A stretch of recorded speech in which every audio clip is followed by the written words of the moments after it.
Waheshimiwa madaktari bingwa wenzangu, Jamhuri ya Muungano wa Tanzania, nashukuru kwanza kwa nafasi hii kuweza kukutana na uongozi wa mkoa kabla ya kuanza zoezi letu. Tumepata taarifa au maelekezo kutoka kwa uongozi na naamini sote tuko tayari kwenda kutekeleza yale yaliyotuagiza.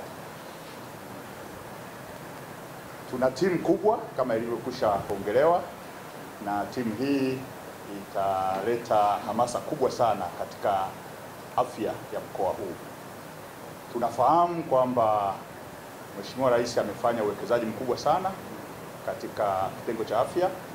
Baadhi yetu ambao tuko kwenye field hii kwa muda mrefu sasa, miaka 21, tumeona mabadiliko makubwa sana, na tumeona mabadiliko makubwa sana kipindi hiki ambacho hospitali za mikoa zimewezeshwa sasa kufanya kazi kwa kiwango kikubwa sana. Wakati tunaanza sisi wengine, nafikiri ultrasound ilikuwa ni kifaa adimu mno, lakini sasa tumekwenda hata hatua ya CT scan.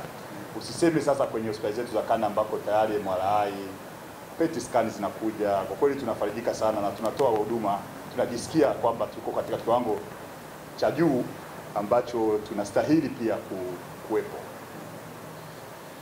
Sina mengi ya kusema, ni kushukuru tu uongozi wa mkoa kwa kuandaa kambi hii na tutaona matokeo. Naomba mtupime baada ya siku 5 muone kazi itakayofanyika, ikiwepo kuelimisha au kubadilishana uzoefu na timu ya mkoa, lakini pia huduma ya tiba ambayo itatolewa katika siku hizi 5.